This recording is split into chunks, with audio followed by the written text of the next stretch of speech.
Welcome, ladies and gentlemen, to the ServiceMonster podcast. I'm your host today, Joe Kowalski, CEO of ServiceMonster, in case you forgot. And I've got Adam, Michael, and Mary with us today. We're going to be chatting about ServiceMonster 6, the customer lifecycle. We're going to touch real quick on the new account management screen, entrejoe post, and we're going to talk about the Symposium, which is coming up December 10th, 11th, and 12th. It's a virtual live event, and we'll dive into that deeper. But before we get into all that, Adam, what are we talking about today? Yeah, so kind of like you mentioned, we had some discussion. We've talked about lead acquisition before. We've talked about general marketing of various marketing kind of campaigns and things that you guys can do. We've talked about some of the feature sets inside ServiceMonster to help you with this. And we kind of just were thinking like, it's probably not a bad idea to have a conversation about the life cycle in general from start to finish, because it's not, it's a very continuous thing if you're not paying attention. And it's important to make sure, well, I guess I don't want to spoil and get too far ahead of ourselves here.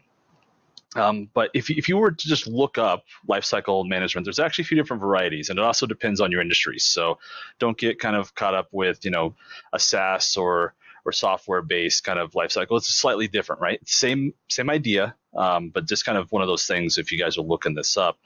But let's just kind of go through these, Joe, and kind of chat about each of them and kind of how ServiceMonster can help with that and so forth. So the first step is going to be reach or awareness, depending on how you kind of want to describe that.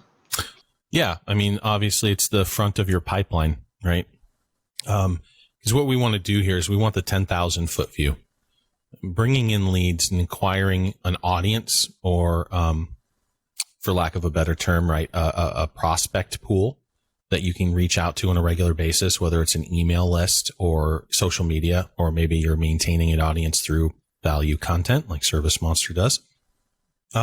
Once they come into the fold, though, and they're actually interested in your service, having that conversation, that part of the sales process, fine, granted. Then they become a client. Awesome. Transactional, right? You did a job, they paid you. Too many service providers end it there. And I am well documented talking about how you should be focused on a client retention strategy. And so part of that is understanding your full client's life cycle, because they're going to come in, they're going to pay for your services, and you can then establish a better relationship with them, which will do a handful of things for you. If you've been in business, let's say longer than 4 years, and referrals is not the largest lead acquisition source you have, you're doing something wrong. Like brush your teeth, take a bath, wash your truck, smile more, be professional, stay in front of contact of your clients, and make them cheerleaders for you. And you do that by understanding what their needs are. And so, yes, after the sale is great and you deposit that check, the first job is going to be your least profitable job. Those subsequent jobs from continual contact and improvement are going to be much more profitable because you're not spending the acquisition dollar, right? The money to get in the home. In that case, it's just a retention budget, which is usually really small. I mean, even in the Fill My Schedule program that has an 800% ROI nationwide, if they don't come back to you, you're only going to spend about $10 on them. Right? So this is ridiculously less expensive to maintain your current client base and make sure they're coming back to you. But you can do that just by carpet bombing, or you could do that by understanding. And you understand by witnessing their behavior, your clients at scale. And maybe you're even separating that a little bit and looking at your top 10%. Like take 10 of your favorite clients, right? The ones you've made the most money, the ones that have given you the least grief, the ones that appreciate you the most. And ask yourself, do I understand them well enough to go get 100 of them, 1,000 of them? And so when do they buy? What's important to them? What time of the year are they looking for cleaning services? So that's what we mean by life cycle. The life cycle could certainly be short. You do the job, you get the check, and that's the end of the life cycle, but that's not going to serve your business best. So we wanted to kind of go through this and make sure that we're touching on those points and then relating it to whatever CRM you're using. We'll be specific with ServiceMonster here in a little bit, but that first step is big. So if you understand your clients and their life cycle and their needs, it gives you better tools to stay in front of them and build engagement and an audience of prospects that will then call you when they need the service. So that's what Adam's talking about with this engagement. It's, this audience, this building this local demographic of people who could purchase your services and delivering them something that captures their attention, whether it's an ad, whether it's value content on social media, whether it's an email newsletter that you're doing, direct mail campaign, or what have you. That's kind of the spearhead. And we've talked a lot about the whole sales process. We've dedicated entire podcasts to it, so you can go look at those. But that's just the first step of the process. Yeah, and so that we don't kind of skip anything, like you said, we do have whole podcasts on lead acquisition, so we're going to kind of breeze through that a little bit more than we normally would have. But just because you've engaged them, found the right clientele, and so forth, you still need to make sure that they get that action, that foot in the door, so you can kind of grab them, or the sand spider that I was talking to Michael and Skylar about earlier, kind of got to trap them in there, right? And so this is somewhere maybe Michael can kind of jump in as far as getting, driving them to something that gets them contacting you, or for you to contact them. Yeah, I mean, most marketing these days, outside of referral marketing, like Joe was talking about, is going to be digital in most senses. And so you have to have strong call to action on your website, in your marketing. That's how you get people to click. I actually did a blog post, it was a reworking of an old one a few months ago, about 6 essential elements of a cleaning business website. And let me pull it up here. Actually, that's one of the main things. Like when you are a cleaning business, when you are trying to get people to convert, to actually become a paying customer, it's actually the first thing I put on that list was having a strong call to action on your website. It's a button, a link, a contact form, scheduling screen, whatever. We've covered this type of stuff a lot before, so I probably don't need to go too much more into it. But yeah, that's what you got to do. You got to make sure that you make it easy for them to contact you. Make it easy for the prospects to get a hold of you, whether it's through phone call, email, direct message, whatever. Yeah, and just pointing out and reiterating the fact the phone number should be grossly apparent. I don't know how many service provider sites I go to and I don't know how to find the phone number. And you think, oh, I put it on my homepage, they'll find it. Like, no, that's not how this works. You have to make it dead dumb simple. You almost to the point where they have to move the contact out of the way in some way. For instance, you want your call to action on your homepage of your website or the landing page that you're driving traffic through. You want that button and that phone number to be above the fold, both on your mobile device and on your desktop. Don't make them scroll. Don't make them scroll. Don't make them hunt. Make it super apparent. Make it big and bold. Click here, buy now, fill out this form, schedule an appointment, whatever you want to call it. But it's got to be that call to action, super apparent, above the fold. It's got to be greasy. The whole process has got to be so fluid and smooth and no friction.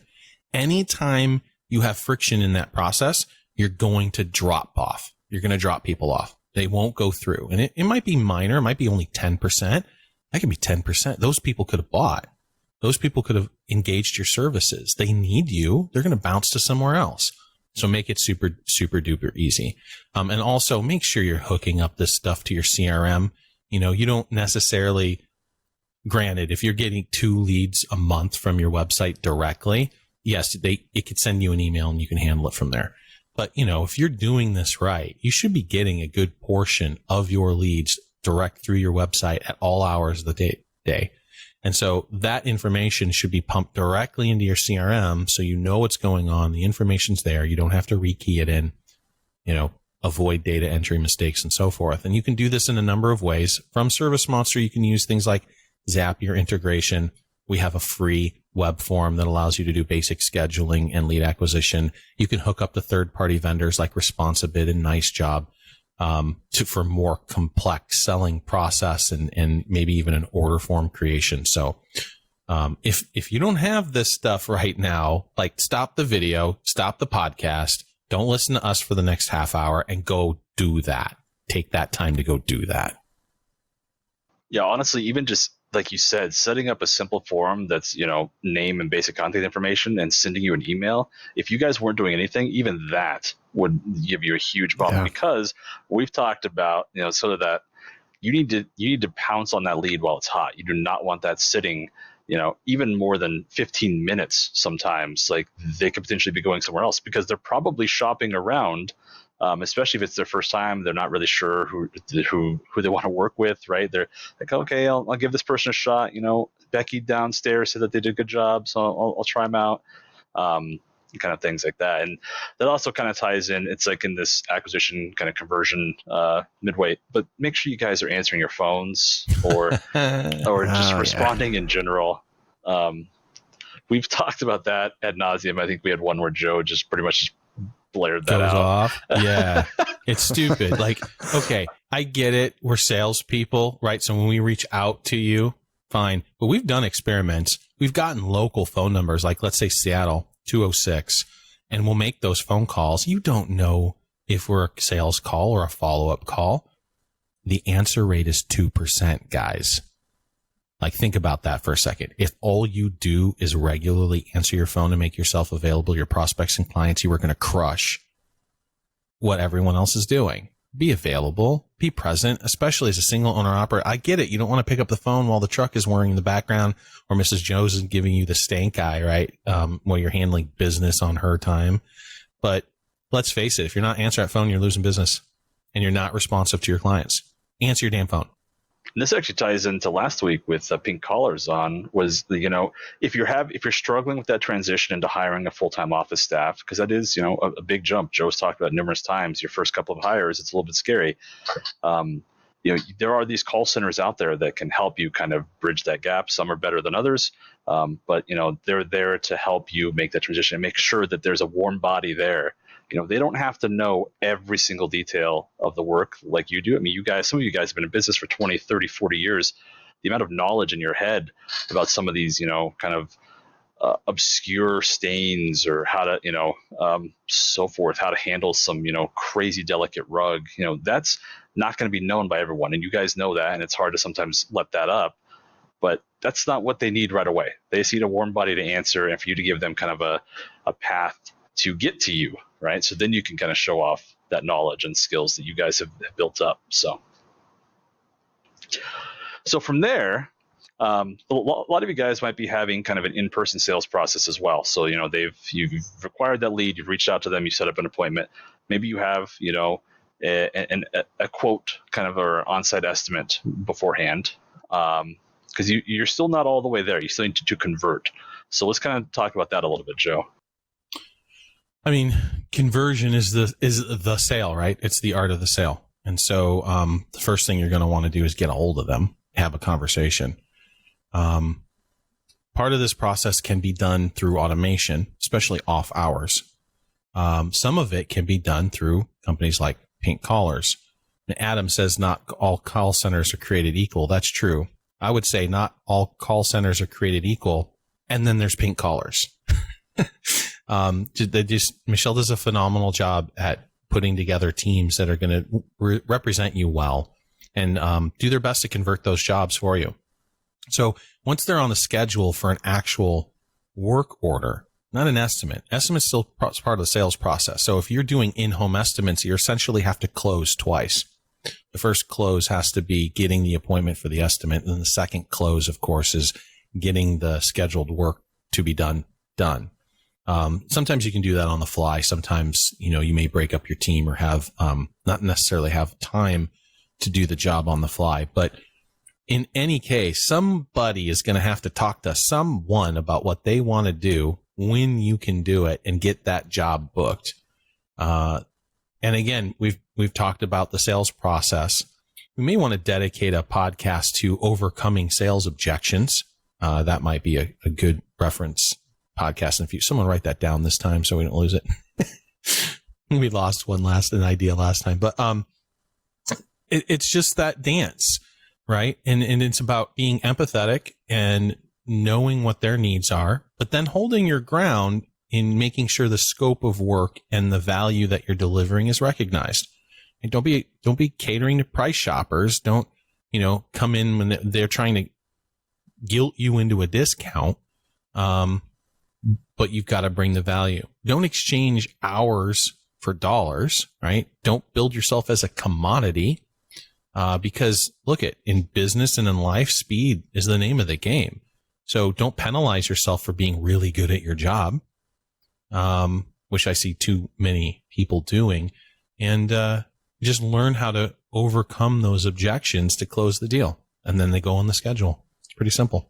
There's actually one other important thing that seems super basic, but I have seen this many, many times in the onboarding process. And they're not converted until you have the money in hand. That's sometimes, especially on large kind of commercial bids and things like that, I've seen some unfortunate write-offs and things like that, and sometimes even have to get legal things involved. But it's a really important thing to remember is, if you're dealing with clients that are on net 30 or so forth, and you're building that relationship the first time, like make sure you're taking deposits, make sure that you understand your accounts receivable, and the aging process of accounts receivable. Once it gets past 90 days, my finance professor would hate me right now, but it's something like only like 10% gets collected once it reaches past 90 days. And so it's just kind of one of those things to be aware of. You want to make sure that you're sticking on that. And if you're too busy, again, owner operators or someone who's a small business, and you just find yourself, and they'll mail it, I'll send a billing statement here and there. I'm not really super organized about it or so forth.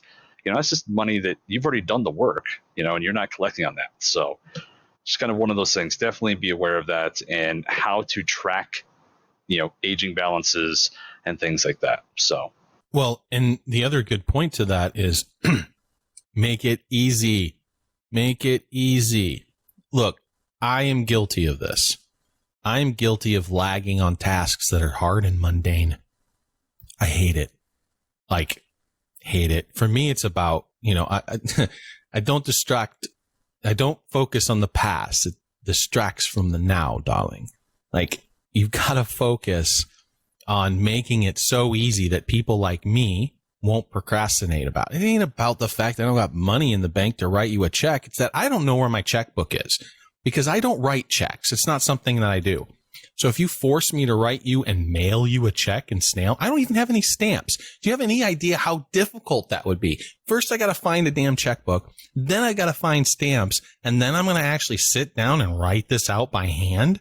Give me a break. Send me a link that allows me to go to a website, put in my credit card, and be done. Make it super dead dumb easy. And if you have people that aren't paying you for whatever reason, or the credit card, rejected, or you find out, this is what's bad about checks, is you don't always find out they're not valid until like 3 or 4 days after you do the service. Checks are not good for this. So if that happens, you got to chase them down. Feel free to use every technique at your disposal. And I will say that collections, because I, was a technology advisor to collections departments in previous lives. It's really, really, really important to stay on top of the people who you've connected with who said that they're going to pay you to then get that cash. And a good modern day way to do it is text. Because they're, when they're on the phone, they're going to be embarrassed or they're going to be shameful, and they're not going to want to pick up the phone.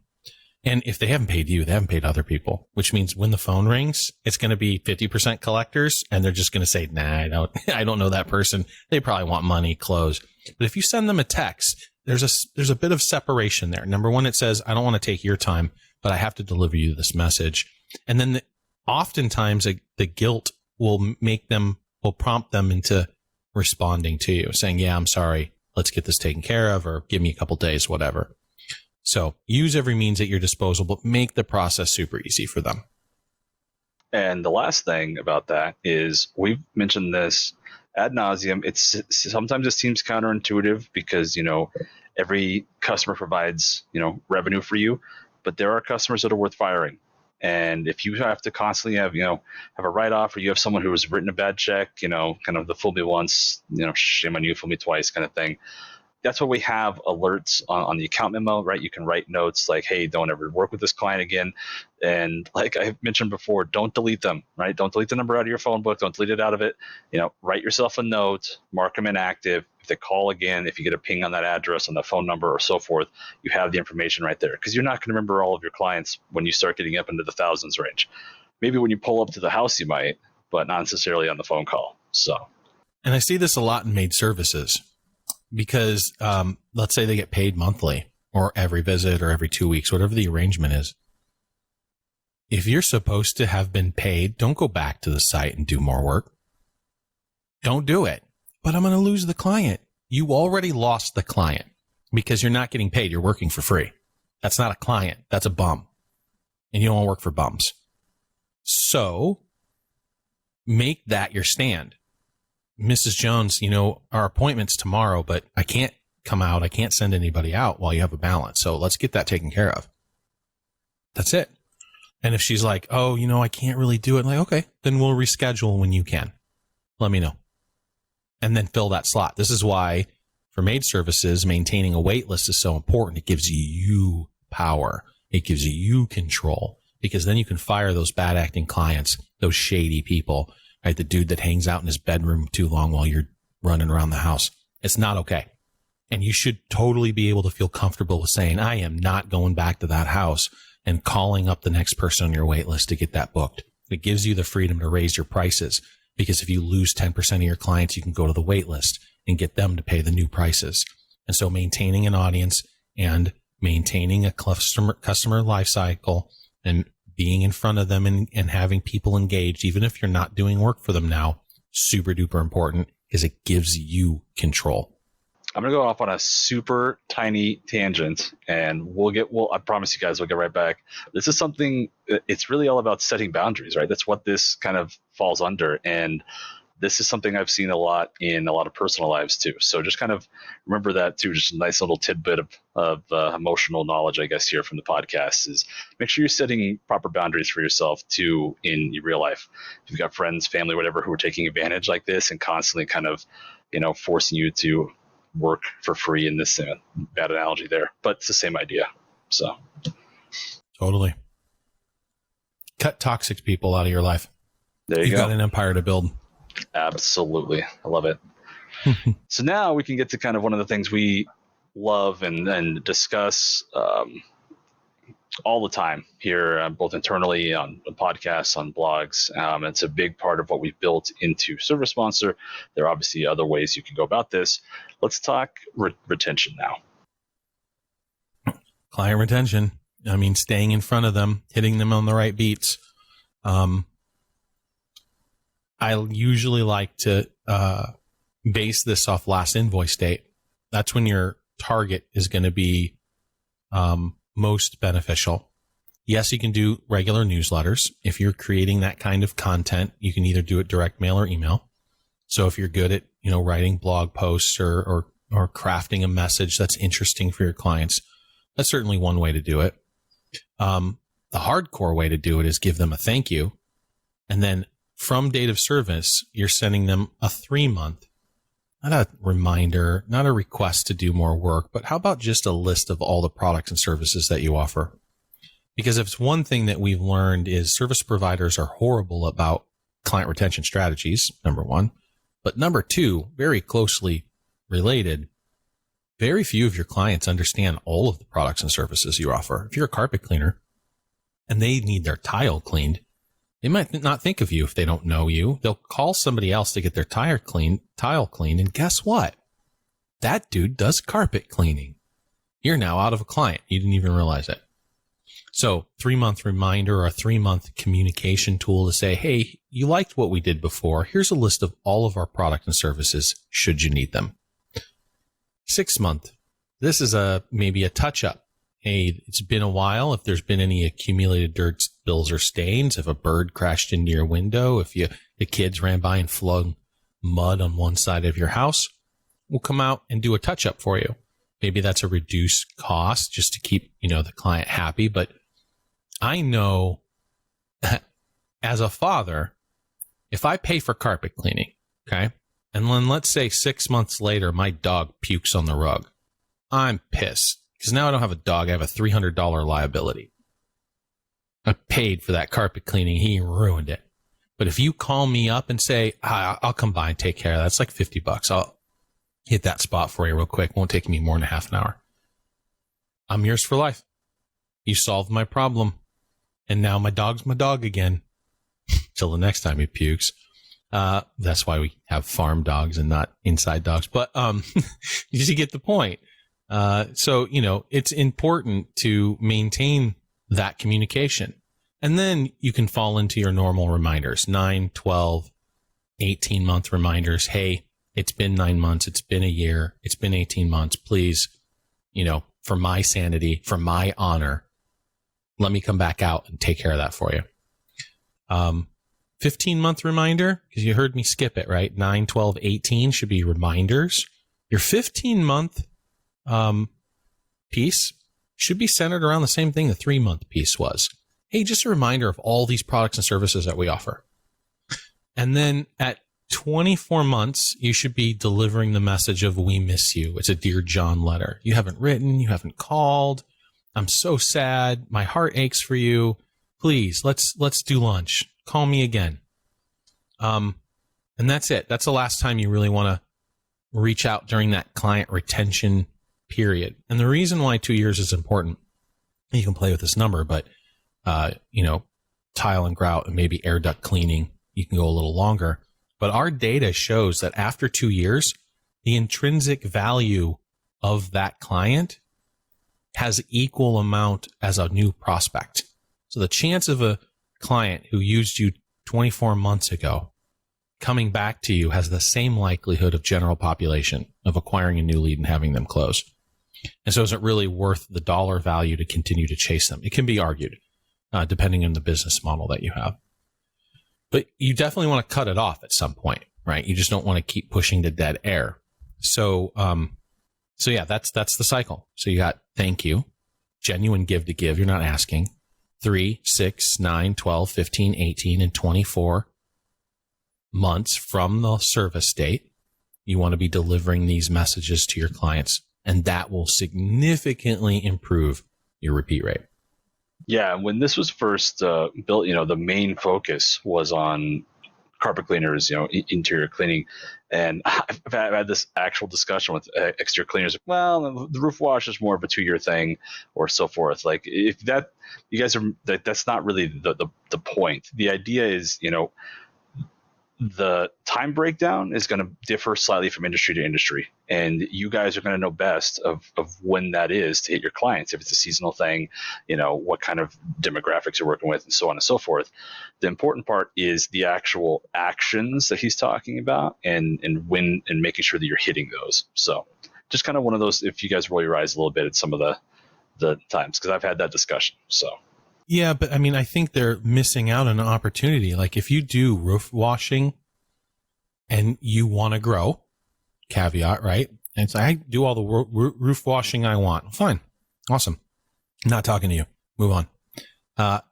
I'm talking to the dude who's doing the roof washing and going, I want to grow this business. I want to get out of the roof. I want to get into the office. I want eventually put someone in my place so I can go sit on a beach. Then you're missing huge opportunities. Are you doing gutter cleaning? What about Christmas lights, right? Anything that requires and uses the equipment that you have that will turn a current client into more client, buying more services. So make sure you're looking at all those opportunities, which then gives you a great way to contact your current clients. You have a built-in audience. You hear all the time on social media, the gig economy, people gathering an audience and then figure out how to monetize it because they're looking for those clients who like their personality so much they're willing to, try things that they suggest or maybe they even have a product line that's directly involved with the type of content they're creating. And then you look for those clients who are not only willing to buy that, but maybe even the top tier stuff because they just really, really like you and they really, really believe in what you're doing. So you can create this ladder, essentially, of ever increasing better clients who see value in what you're bringing them. Yeah, it's one of the best ways to increase the lifetime value of that customer. So, The last bit, we had one discussion about this probably about a year ago ish. It's one of my favorite clips actually, but the last one's talking about loyalty. So let's kind of dive into that. It's a step beyond retention. Yeah. So obviously retention, transactional, right? Do the job, leave. Everybody's happy, but everybody walks away. Retention is you do the job, everyone's happy, and then you can continue to prompt, deliver content, re-engagement, and then have them employ your services again. That's retention. That's nice. But then there's loyalty, building up such a demonstration of how much you care about them. You know their dog name, right? They know the names of their dogs. You remember the house and that weird little area that you had to work around. And that's being communicated to them in some small way that triggers this weird response like, wow, they really do care. Now, you have to really care. So you can't fake this really for any extended period of time. So take that aside.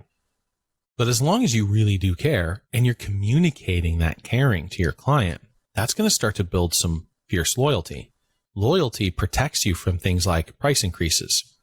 It protects you from the cheaper guy down the street. And sometimes it'll even protect you from COVID.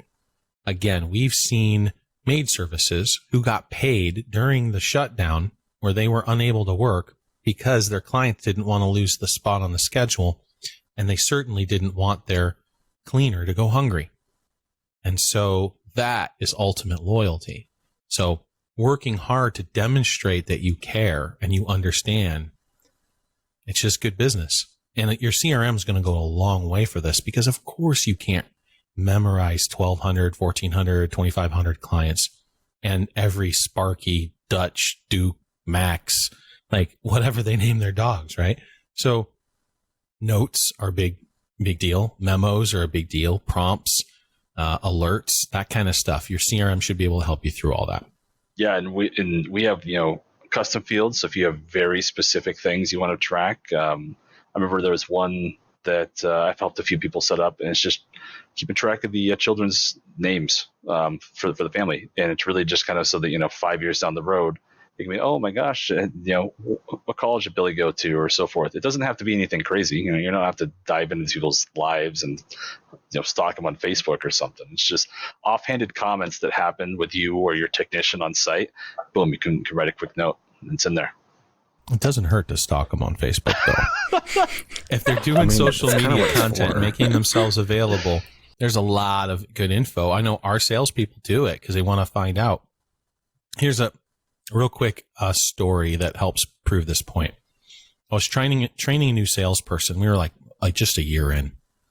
And so I coached him through going to their website before they made the call, kind of getting an idea about what the person's all about. Social media didn't exist back then. This is like 2004. And so he goes to this one page, this one site, and he's looking around. And it's a mom and pop shop, carpet cleaners out of Sacramento. I still remember the story because they're still great clients.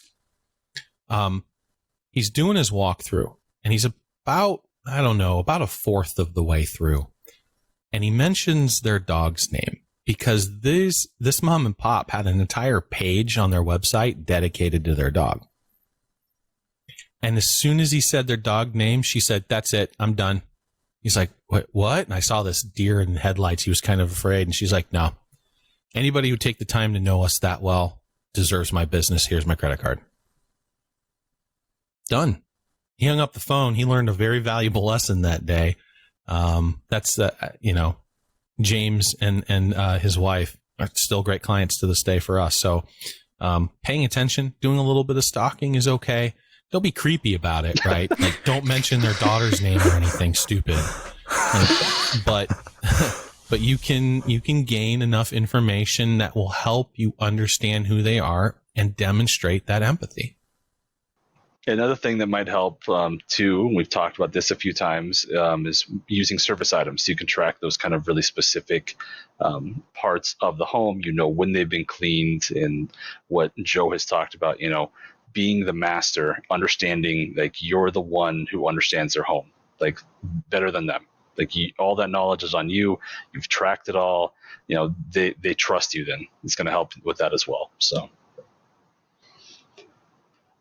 I think not to toot our own horn or anything like that. We're trying not to do that too much. Toot. Let's toot it. Let's toot it. One of the things to kind of remember when you guys are, if you're not coming to ServiceMonster, you guys should definitely take a look at us if you're not. But if you're going somewhere else, a lot of CRMs focus on the sales process almost entirely. And it's the flashier side. Marketing and lead acquisition is always kind of that fun. Oh my God, we got one. It's that nice little kind of feeling, but it's like Joe has said. If your lead acquisition is phenomenal and your client retention is 15%, or repeat business, is only 15%, you're going to be spending massive amounts of money to be maintaining that same level, and you're not really growing because everything is just basically, falling out the back end. Sorry, Michael. But you're losing all that, right? And that's where the growth is, because like Joe said, the very first sale you make is the least profitable. So our data shows that if your repeat rate is not above 25%, you're spinning with your wheels. And even at 25%, all you're doing is maintaining, right? You're going to, as a single owner operator, at 25%, you're going to get stuck about $250K max. Done. That's it. Of course, we're talking about carpet cleaning, window cleaning, pressure washing, your average invoice being around $250. So different experiences depending on what that average invoice is. That's why it's so important to know it.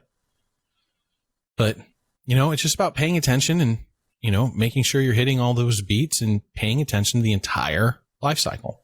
Yeah. And so if you guys, make sure that you have that retention piece, the marketing piece, all of those kind of follow-ups. Make sure that, if your CRM doesn't have that, take a look at one that does, or make sure you have some sort of third-party integration or something that's helping you along those lines. So. And to that end, we've got a pretty kick-ass screen to help you with this entire life cycle process, get everything done from leads, chasing leads and closing deals and scheduling things to, to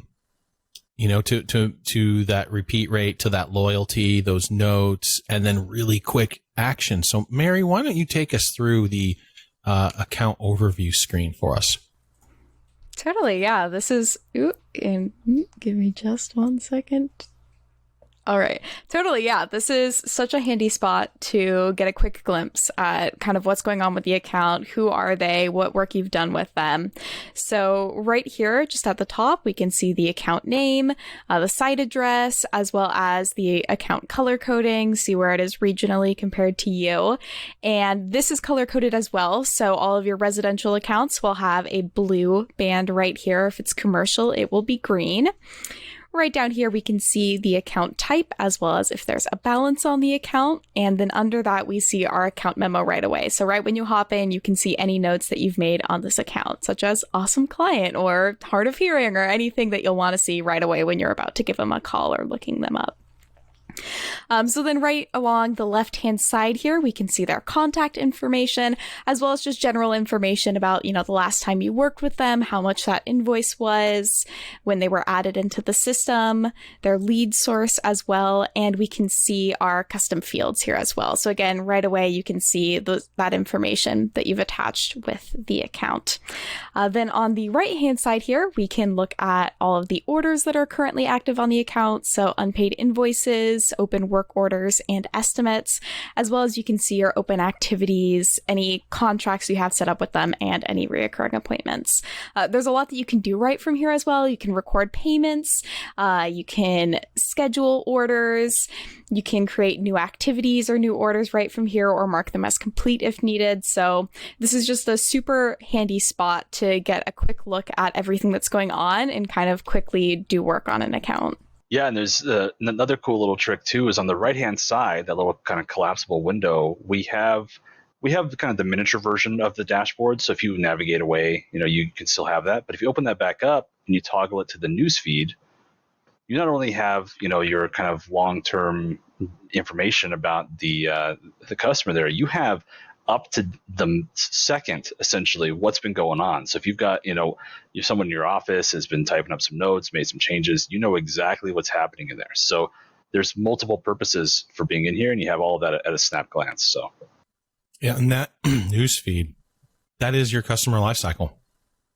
Like, it's every note, every transaction, every order, every payment, every appointment. And so it gives you a really 1,000-foot view of the client and what they're all about. This screen allows you to do almost anything and know instantly, like, do they have a balance? Can I send them an email that has a payment link in it? Like, everything that we just talked about, all those life cycle steps, they can be accomplished from the screen.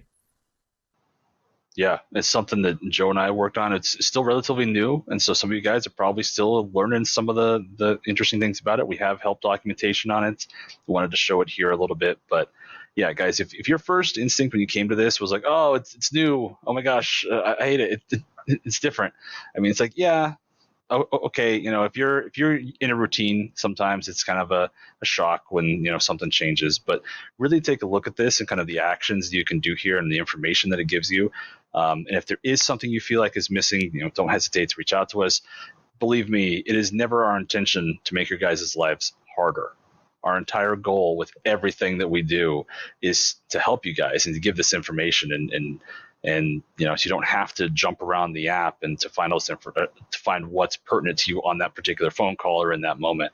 We want it to be this action center, so to speak. So very good. Thank you, Mary. Of course, yeah. So yeah, I think kind of that sort of covers it as I stumble over my words. Words are difficult here. So I think we can kind of move into some ServiceMonster news, and we have some pretty interesting things that are coming out. We missed our window by about a week with mobile, so I know Paul had mentioned something in SMUG, and so if you guys are chomping at the bit for that, do apologize. It's one of those things we want to make sure it's right. We want it to get out as fast as possible. We never want to rush something. So. But 1.3.5 is coming. I do want to have the caveat: the release version number may change. Sometimes, if we do a staggered release or something comes up, we might bump that. We're essentially forced to do that when we release to mobile. But yeah, those changes are coming. I've talked about them ad nauseum the last couple of podcasts, so I won't go too deep. There's some basic tablet functionality. All of you guys who have the keyboard attached, landscape view is going to work in tablet now. So you guys can send your thank mail to Joe Kowalski. No, I'm just Ethan. Send it to Ethan. Well, I don't know if we want to give out Ethan's information. Got to keep that barrier. But I know some of you guys have really been wanting that. It's not the full tablet release, so don't expect massive changes. Scheduling we just wanted to give you guys pretty good though, right out of the box though. Yeah, no, it's much improved. So. And there's a bunch of other small kind of little features. There's a contacts import, which I shouldn't say is a small feature. It's, if you're someone new or if you want to just kind of grab your contacts in your phone and add them as accounts, boom. It's like a 2-minute process. You just bang, bang, 2 buttons, boom, you're going. So, and there's a bunch of other kind of small little either kind of touch-ups, UI changes, or bug fixes. So be on the lookout for that. Wait, before we move forward, because I had another, one of our clients contacted me last night. So sorry to hit you directly in off hours, but my people can't log in. I open up the app and it crashes immediately. So this is really rare, like to the point where I think we have tracked 5 clients total. And I don't know iOS result, but I do know that every single time I've seen this on Android so far, an uninstall and reinstall fixes the issue. So try it on iOS too. Not making any promises, but if you have that and you have not reached out to us, please call support and get in touch with Adam, because we cannot recreate it. Even when we know of a specific company and a user and impersonate them and log in, it still isn't happening. So I have some suspicions as to what it is, but without logging and tracking, we can't identify it. And so if you're having this issue, please, please reach out. We would like to get you on a special pipeline where we can get you the next version before it's available. And while that might not fix it for you, it will give us diagnostic data to find the issue. So get in touch with support, get in touch with Adam if that's happening to you after you try the uninstall and reinstall. My guess it's a client-side caching issue, something on the phone that's in memory state. And of course, uninstalling the app clears that. So give that a shot. Yep. Well said, Joe. On the desktop, we're still a couple of weeks out before I want to kind of give a set release date. But 6.5.3 is moving along nicely. Going to have the agent security role in SM6. Dun. So I know some of you who are listening are going to be super excited to hear that. There are some other features which I'll keep kind of in the dark right now, so we have a little more hype on release time, but that is coming along. So the last one, I'm going to pass off to Michael here. Yeah, so the Symposium, we've talked about it. You probably have heard of it by now. If not, here you go. We're doing the ServiceMonster Cleaning Symposium 2020, December 10th, 11th, 12th, as Joe said. Right now, tickets are 50% off. They're normally $99, only $49 right now. That is available until October 15th, which is 1 week from today when we're filming. I'm not sure when this will be out exactly, but just look, we're going to have deals. You probably just missed that opportunity. Maybe. To be honest. But yeah, and you know, but if you did just miss that opportunity, we are still going to have some special offers available. So be on the lookout for that. ServiceMonster.net/symposium is the page. Of course, I'll link it in the show notes. And I just wanted to highlight in the weeks leading up to the symposium, some of the amazing speakers and panelists that we have the honor of hosting for this event. First one being Brandon Vaughn, super well known in the general cleaning service business industry, from Automate, Grow, Sell, and the Conquer Group. Joe, you know a little more about his team is going to be helping us out with some of the coaching as well, correct? Massive, yeah. So one of the things, we've got speakers, right? So we've got like 22 speakers lined up. We've got 4 panels. So we'll have a moderator and like 3 or 4 experts. Things from like cleaning in COVID. I don't even remember all of the panels that are there, but there's 4 great panels that you'll want to jump in on. We'll have the exhibitor booths essentially that you can go chat with vendors and so forth. But in the exhibitor booth area, one thing that we're going to do is coaching rooms, because the personal symposium that we did a few years ago, one of the probably the best talked about, the most talked about, best loved feature of that symposium were these roundtable discussions where we broke everybody up into smaller groups. We had a moderator that would facilitate the conversation, a coach, and we would focus fire on these businesses and have these other businesses help the coach kind of look at different things, stuff that you don't talk to your employees about, stuff that you might not even talk to your spouse about, worries and concerns that you have in your business or things that you've been really struggling with personally. And so we're creating that environment in the symposium, which will basically be virtual rooms that will be kept fairly small, but then have a coach that facilitates a discussion and one-on-one conversation, and then supported by the rest of the audience. And so Brandon and his team will be helping to man those coaching areas because he's got a team of incredible coaches. And so there'll be some ServiceMonster coaches, myself included, when I have the time, Brandon's team, and then a couple other experts from ServiceMonster. So pretty excited by that. And then also Michelle from Pink Collars will be hosting in that event her Fight Club team, which is very similar, except it's 4-on-1, right? There'll be 4 of them to one of your business, and they'll tell you everything that you're doing wrong. So if you have the introspection and thick skin to be able to deal with answering some really freaking hard questions, then I would encourage you to join that room, and you're going to get massive value at stuff that you'll be struggling with for a year. We still have people from the symposium. There's only 25 of them, 25 businesses, so 50 or so people. We still have people 2 years later going, oh my God, I can't, that completely changed my business. That completely changed my relationship with my father. That completely changed, my view on social media.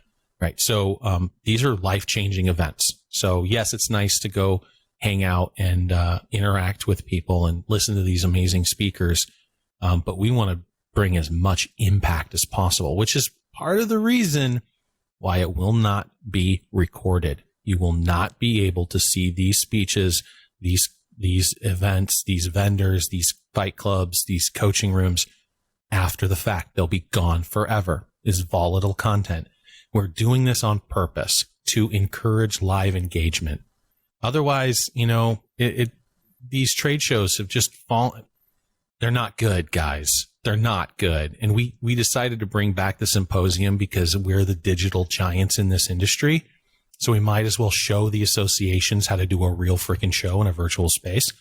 And then they can spend a couple of years trying to catch up. Yeah, the value is going to be huge. We're really focusing on, like Joe was saying, the social aspect, the community aspect of this, of not just sitting there watching some people talk and then on Zoom calls and that's it. It's like the platform we're using has a lot of social features built in regarding posting things, chatting with people, doing group chats even, and sharing your business tips and stories. Because going into that as well, a few of the other people that are going to be speaking there, Eric and Larry from Blue Collar Consulting, Morning Tech Meeting, they're going to be doing a panel with Bill Yeadon, Dan Udi. Am I pronouncing his name right? I don't know. And Bruce, how do you pronounce Bruce's last name? Deloche. Bruce Deloche. They're all going to be on a panel discussing why working on yourself is the only path to building a great business. Carrie Knight is going to be there as well. She's going to be doing a presentation on 3 ways to grow any business. And her goal with that is after her presentation, that each attendee will actually have a plan on how they can immediately grow their business using the strategies that she's teaching. She's not just talking at you. It's like actually real content that you can take and apply to your business. And Toby Clem is going to be speaking as well. And his speech is going to be based around implementing a CRM, actually. He said he's going to be using ServiceMonster being the obvious choice. Thank you, Toby. Exactly. Because he uses us. So hopefully he talks about it is a service. It is the one place where we flex, right? No other CRM. Yep, exactly. Yeah, he's going to be walking through like how to pick the right CRM, looking at ServiceMonster specifically, but just looking how to like automate things, how to get different tasks into your CRM, how to just kind of systematize your business through CRM software. So in coming podcasts, we'll be highlighting more speakers and panels and kind of what's going on because we want to give you guys as much information beforehand. So you know what to expect because it's going to be super fun. Like I said, December 10th, 11th, and 12th. And the link, servicemonster.net/symposium. I'll post it in the show notes as well. Get on it soon. If you're thinking about joining, the sooner the better, because we're using Attendify as the kind of the communication platform. And when you buy your ticket, you'll be able to join the ServiceMonster event immediately. And so I know there's still, a couple months before the event, a month and a half. Or no, it's a couple months. It's the 8th today. So, you can get into that platform and we're doing things in there that we're not doing anywhere else, like exclusive content, some behind the scenes stuff. You might get to see my goats and my dog, so, come participate. And I'm going to encourage the speakers to be jumping in there as well so that you can then engage them even beforehand. So very cool stuff. Yeah, exciting stuff. I guess kind of moving on, we got a nice kind of sports related entrejoe post here for you guys who are guys and gals who are into the sporting world. Kind of talk about training, right? So here's the quote. As an athlete, being explosive is the key to high performance. Whether you're lifting, playing baseball, football, etc., the list goes on. all of the training, all the preparation, all the focus coming down to that one perfect moment of explosive execution. That's where everything comes together. Are you executing with explosive force in your business? Are you being intentional, trained, focused? Sometimes all the whiteboard strategy, all the pontifications, all the beer barrel conversations, they all have to be left by the wayside. Take a breath, focus, then execute with explosive power. Entrejoe. So what was kind of like, what brought that to mind, Joe, and what are you kind of talking about here? I think I was deadlifting when I wrote that one. Nice. New PR.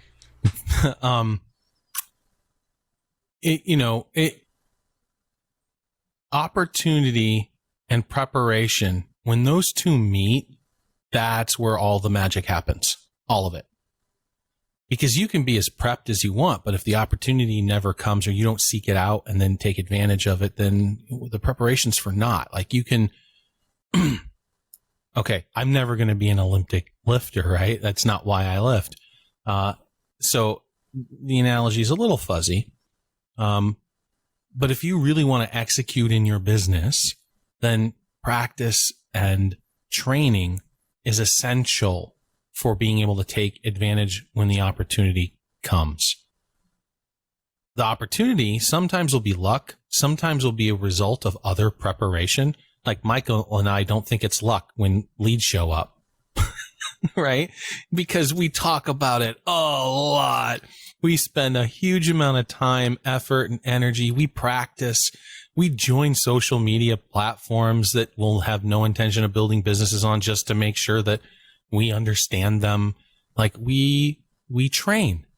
And then when we execute, we get great results. You can't just go out at cold. So you got to warm up. You got to do the mental exercise. You've got to, get that focus.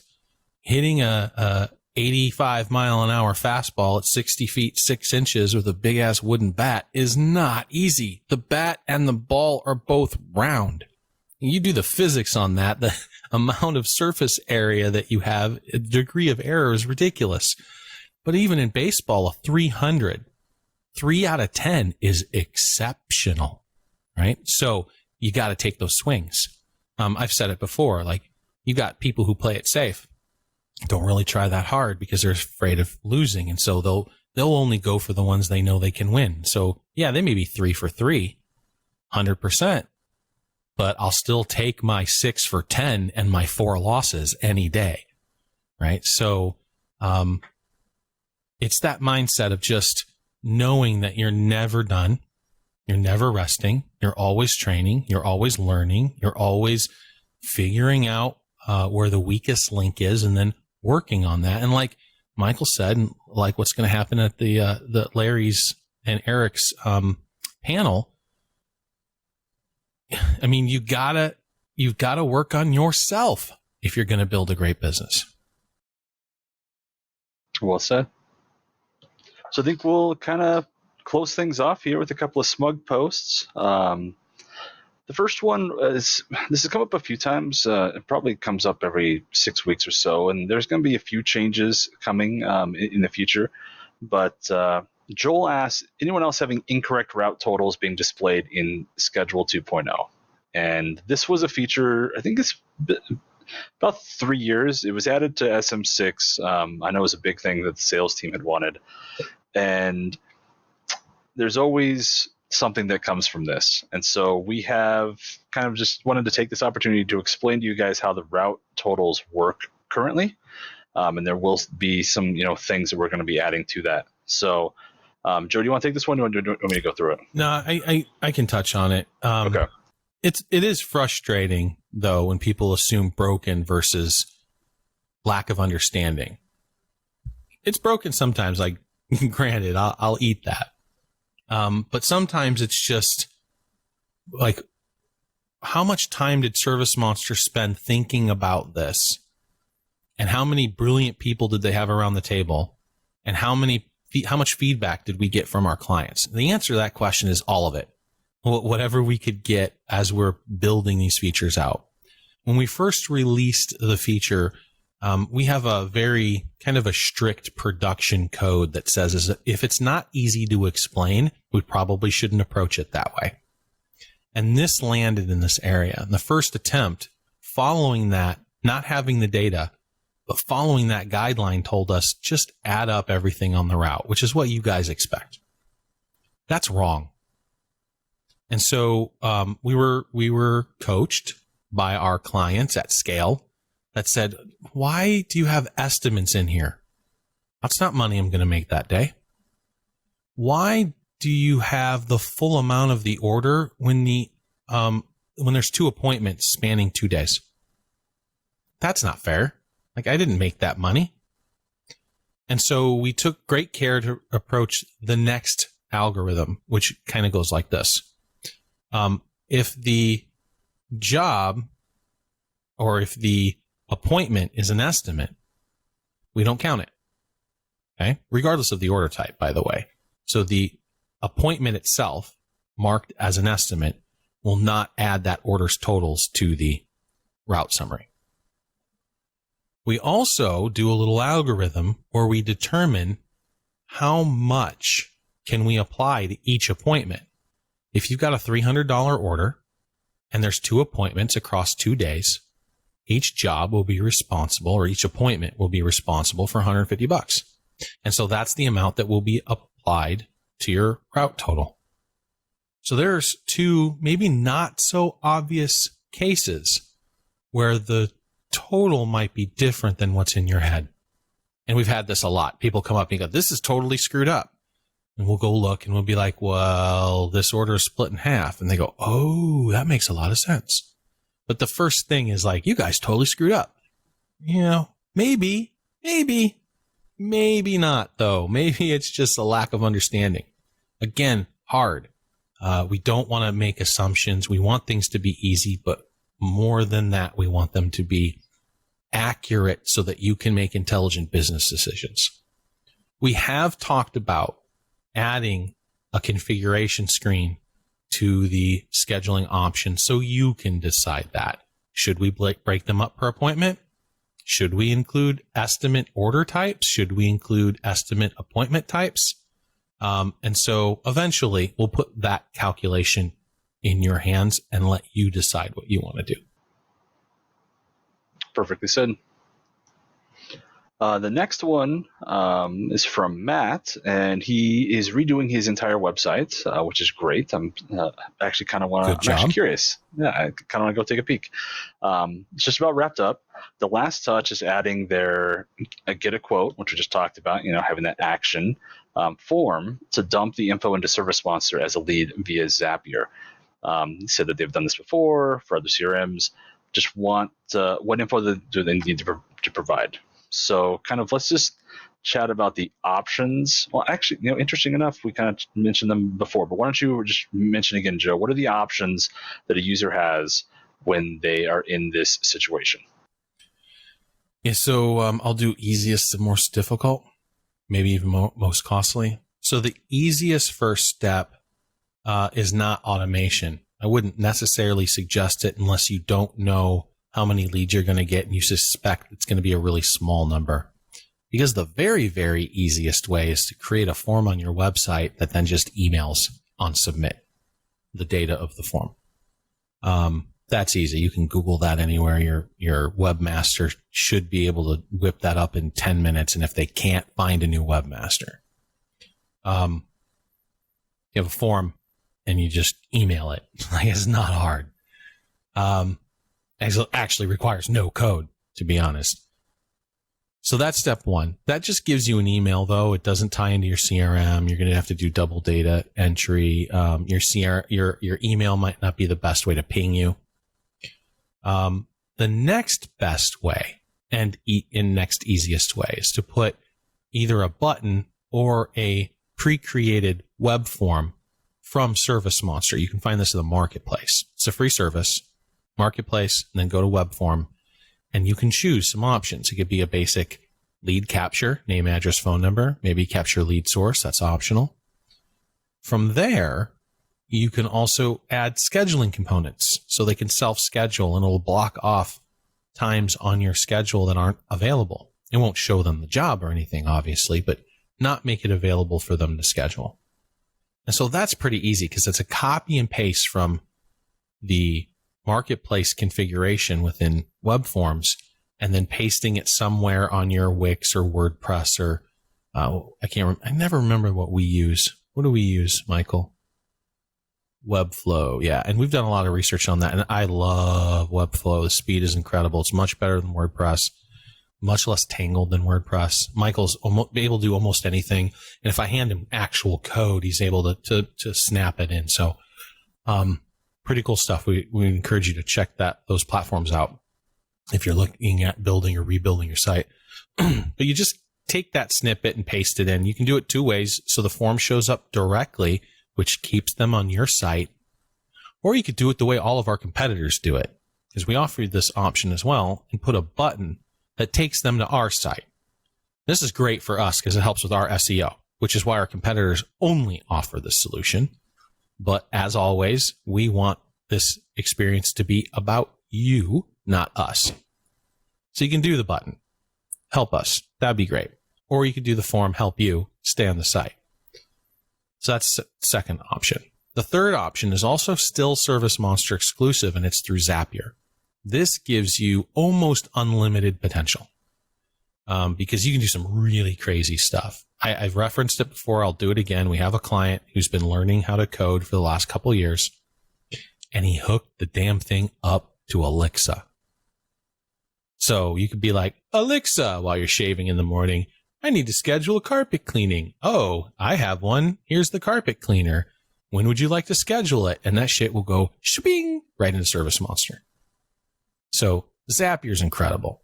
And of course you can do the base stuff too, like create a form from like Ninja Forms or something and then take that data and then ship it to your CRM. Michael has been in love with Zapier since I introduced it to him about a year and a half ago. Now we're hooking up to all kinds of stuff. There's data flying through Zapier with all kinds of crazy. And it's easy to troubleshoot too, once you kind of understand the platform. I will say it's built for the average person who doesn't fear technology and understands data. It's not necessarily just for developers, although developers obviously can figure it out. You don't need to be a developer to do this though, or figure it out. It does require some brain cycles though. If you're intimidated by that stuff, Zapier might not be your best choice. So that's 3. Those are all ServiceMonster exclusives, right? And then within the marketplace, we have companies like Fiddlebug, Responsibid, Nice Job. They have the ability to, especially a program like Responsibid, has the ability to kind of do a whole automated sales process. You could include videos, and they can be picking services, that then transport to ServiceMonster and build an order for you. So those are the 4 ways that you can integrate your site into your CRM directly within ServiceMonster. Most CRMs have some level of this. Okay. Again, they'll make it for their best interest. Often they'll like the button and not a form. Maybe they're in Zapier, but their zaps are limited compared to what we have because we have a very extensive library. And their third-party vendors are a question mark who they hook up to. But, a number of them hook up to Responsibid and Nice Job. So those are all ways that you can approach that capture. Yeah, and the nice thing, I'm gonna throw Broadly in there too, just because I don't want Michael to get hate mail. Yeah, no, I'm sorry, I forgot about Broadly. My bad. But sorry. Broadly and Nice Job, and there's a few others in the marketplace as well. The other thing that they'll help you do is that you can build an actual website. You can have them build your website for them. So if you've listened to all of this and you're like, I don't want to deal with any of that, that is an option there too. So there you go. Well said, Joe. The last one here is from Vincent. They had a couple of old accounts that had a balance that they were going to just write off. And then he kind of asked the community, and I'm sure you guys kind of see a theme we always like when the community kind of bands together and kind of discusses best practices and things like that. It's a great way for you guys to learn new ideas, new skills, new processes. So, but Vincent was asking kind of what are the best practices to write off? That he had a contractor that went bankrupt, so they're never going to see that money, and they just don't want to keep an open balance on the account. So there were a few options, and we just kind of wanted to go through them and then kind of list, what we think is sort of the best practice. And it's going to be based on likely your industry, your account setup, and so forth. So the first one, just point blank, just void the invoice. You can you can just void the invoice. It's not going to be the end of the world necessarily, especially if you didn't collect any money off of it. But if you go that route, make sure that you write something in that memo explaining what happened, because you're not going to remember 3 months from. I mean, we've all done that, right? Like you cross something off and you come back, you're like, I did this for a reason. I don't remember what it was. So kind of an important thing to note there. Toby expanded on that, just saying that kind of, hey, if the invoice, and he's the one who mentioned kind of the note, and then that way they're able to kind of work through it. Mary jumped in, and the way that they approach it is, rather than voiding the invoice, what they do is they actually have a line item that they created. I don't know if they have it split between write-off and other instances, if they create a new one on the fly or what she didn't mention. But basically, they use that line item on the order to write off a portion of the balance. Again, this is only going to be if you've collected a portion, right? Maybe a deposit, something like that. You could use this to zero it out, though, too, because you can have Exactly. a service dedicated to write-offs, so you can report on it and figure out what that bucket looks like. And that's actually why this is kind of the stronger. It's easier to look up that write-off amount without having to dig through a bunch of voided orders. So that's kind of what I was leading up to, is just kind of like, if you have these discussions, other users can learn about some of these, nicer practices. So all of you SMUG kind of champs who are, partake in these conversations, keep it up. Definitely appreciate it. It reminds me of a story, though, because I might not void them as quickly as some others. Don't void it if you haven't sent them a text. Don't void it if you haven't sent them an email with a payment link. Like, don't void them if you haven't made 3 phone calls. Like, where's my money? Seriously, like, where's my money? Like, be nice at first, but maybe not as nice as time moves forward, right? You did a job. You deserve to get paid. We had a client a little while ago who freaking out. They let go their office manager, and they weren't paying attention to the book. So now, let go of the office. This might sound familiar to many of you. Let go of the office manager, then suddenly you're stuck with having to learn everything the office manager was doing. And you weren't paying attention to ServiceMonster so much, maybe the reports and dashboards, but not the day-to-day. And you're a little lost. So this individual called up because they were literally flipping out that he had $120,000 in accounts receivable. She was not collecting, and he didn't know. And I'm like, well, first of all, you're not looking at your numbers on a day-to-day basis if you don't know that. Like, I can feel the pee in the mattress with my dashboard, and I'll call up and be like, what's going on, Eric? Because Eric's our CFO. What's going on with this? And he'll be like, dude, that was like 10 minutes ago. Like, yeah, I still need an explanation. Like, so paying attention to your numbers will help avoid this, but he wasn't. Fair enough. Office manager left. Great. Not going after collections. Shitload in accounts receivable. What did he do? How about just craft an email and ask for payment and send that out at scale, and then do that every 3 days? And I think within a week, he had collected 75% of the balance. Now, obviously, some of it's going to be gone forever. It's just aged out, and you're not going to get them re-engaged. But obviously, don't do work from them again. Right? This individual didn't even know whether or not they should be doing work for the person, because he didn't know whether they had paid their previous bill. So we helped walk him off the ledge, and obviously ServiceMonster paid for itself on that day when they were able to collect like $100,000 plus in backdated stuff with a couple clicks of a button. But this is kind of the stuff you pay attention to, the life cycle of a client. You pay attention to what your people are doing, what those employees are really doing with that time. You've got accountability, but you also know what's going on. And so, using these tools and leveraging these tools will just make your life a lot easier and get that bank account flush a lot faster. It's just good practice. Well said. That's all I got for you, Joe. Very good. Well, thank you everybody so much for your attention. We've gotten some great feedback recently. We'd like to keep that going. Leave comments for us in a YouTube channel. Send us a bit of encouragement. Ask questions. What would you like to see?